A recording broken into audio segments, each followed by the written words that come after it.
Hello everyone, a very good afternoon to all of you. My name is Babita.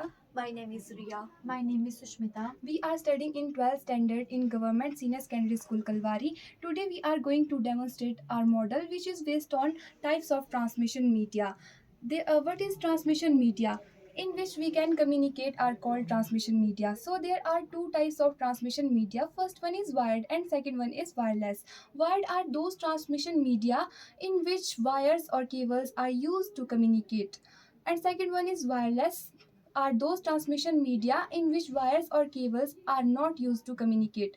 Now Riya and Sushmita are going to briefly explain about this. Thank you. Wired network, जैसा कि इसके नाम से ही पता चलता है कि इसमें हम कम्युनिकेट करने के लिए तारों का इस्तेमाल करते हैं। मुख्य रूप से हम 3 तारों का इस्तेमाल करते हैं। Number 1 twisted pair cable, number 2 coaxial cable, number 3 optical fibre cable. Number 1 twisted pair cable. Twisted pair cable में हम 2 केबल्स को आपस में मोड़े हुए रखते हैं। इसके लिए हम लैंडलाइन फ़ोन के RJ45 को भी देख सकते हैं। Number 2 coaxial cable. Coaxial cable में हम तांबे की तार को कई रोधक परतों से घिरे हुए होते थे सुरक्षा के लिए। Number 3 optical fibre cable. Optical fibre cable उच्च गुणवत्ता वाले ग्लासेस से बनाए होते हैं। इसमें हम प्रकाश का प्रयोग सूचनाओं का संचार करने के लिए करते हैं। जैसे कि आप यहाँ इस मॉडल में देख सकते हैं, हमने कॉपर वायर का इस्तेमाल डाटा ट्रांसमिशन को दिखाने के लिए किया है। इनकी लैंडलाइन फ़ोन्स की कई सारी सीमाएं थी, जैसे कि इसमें हम सिर्फ वॉइस कॉल ही कर सकते थे, इसमें हम नेटवर्क का प्रयोग नहीं कर सकते थे। नंबर 2, इसमें बैटरी की आवश्यकता नहीं होती थी, इसे हमें बार बार चार्ज करने की ज़रूरत नहीं होती थी। नंबर 3, ये पोर्टेबल नहीं होता था, इसे हम एक स्थान से दूसरे स्थान पर कैरी नहीं कर सकते थे। नंबर 4, यदि हमें इंटरनेशनल कॉल्स या फिर लॉन्ग डिस्टेंस कॉल करनी होती थी तो बहुत ज़्यादा एक्सपेंसिव होती थी।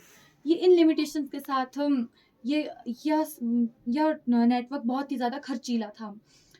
Thank you.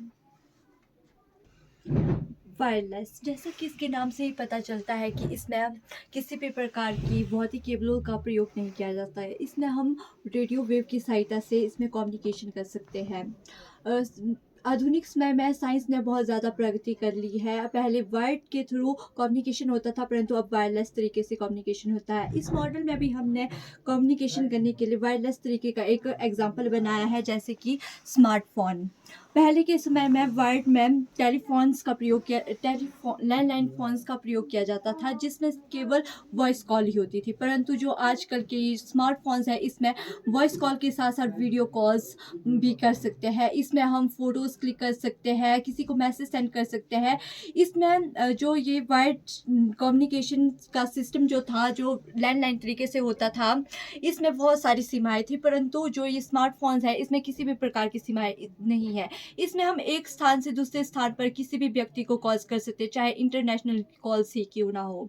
इसमें जो ये वायरलेस तरीके के फ़ोन्स हैं, इसमें हम चलते फिरते कभी भी किसी के साथ भी कम्युनिकेशन कर सकते हैं।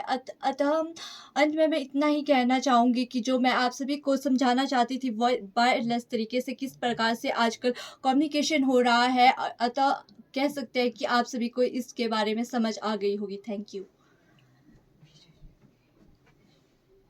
This was our model in transmission media. We hope we could make you understand about this. Thank you and have a beautiful day. Thank you.